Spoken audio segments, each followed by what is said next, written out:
Pinababalik ni Pangulong Ferdinand R. Marcos Jr. ang 400 million pesos na branding budget ng Department of Tourism.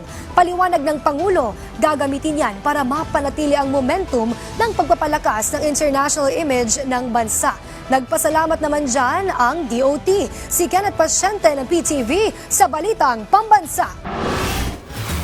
Inatasan ni Pangulong Ferdinand R. Marcos Jr. ang Department of Budget and Management na ibalik ang 400 million pesos na branding budget ng Tourism Department.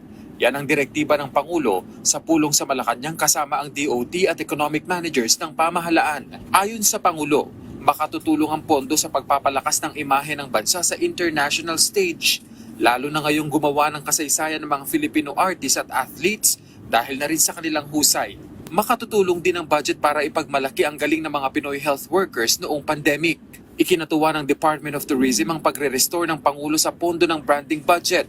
Kung walang sapat na pondo sa campaign projects, posibleng magresulta sa mas maliit na engagements, mas kaunting trade and consumer activation opportunities at kawalan ng global media placements.